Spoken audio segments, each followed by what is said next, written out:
Rajinikanth mega star हैं और यह किसी कारण से नहीं है कि उनके प्रशंसक उनकी पूजा करते हैं, बल्कि वो सादा जीवन और उच्च विचार के सिद्धांत का पालन करते हैं और अपने अच्छे कार्यों के लिए जाने जाते हैं। उनके जीवन जीने के सरल तरीके इतने स्पष्ट हैं कि एक बार जब अभिनेता अपनी सारी सादगी के साथ एक पब्लिक प्लेस पर दिखे तो किसी ने उन्हें भिखारी समझ लिया था। जी हाँ, ये एक सच्ची कहानी है। अभिनेता एक बार बहुत ही साधारण रूप में एक मंदिर में गए, तो एक महिला ने उन्हें भिखारी समझ लिया था। रजनीकांत की आत्मकथा द नेम इज रजनीकांत में इस घटना का जिक्र किया गया है। यह साल 2007 की बात है और सुपरस्टार ने एक blockbuster film Sivaji the boss दी थी। इस फिल्म ने न केवल भारत में बल्कि विदेशों में भी धूम मचा दी थी।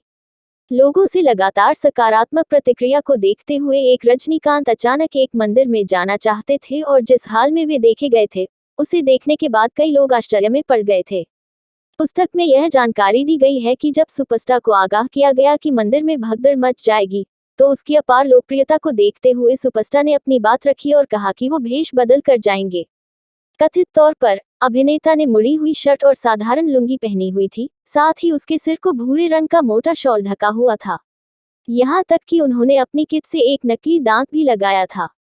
मंदिर पहुंचने के बाद वे एक बूढ़े व्यक्ति के भेष में और लंगड़ाते हुए चलते हुए रजनीकांत मंदिर के अंदर चले गए, जहां किसी ने उनकी ओर ध्यान नहीं दिया। हालांकि एक अधेड़ उम्र की गुजराती महिला अभिनेता के पास आए और उनकी शक्ल देखकर दया करते हुए उन्हें 10 रुपये का नोट दिया।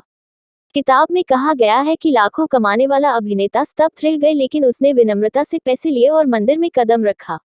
इसके अलावा उसी महिला ने रजनीकांत को मंदिर की हुंडी में 100 रुपये चढ़ाते हुए देखा और पूजा करने के बाद उन्हें एक पॉश कार में चढ़ते देखा।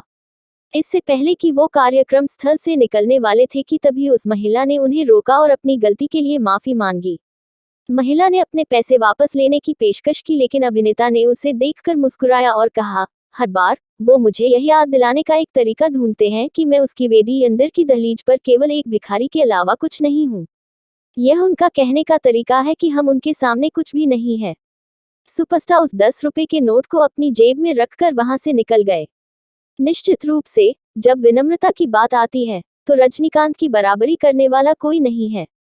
वे सच्चे अर्थों में सुपरस्टार हैं, लेकिन सबसे पहले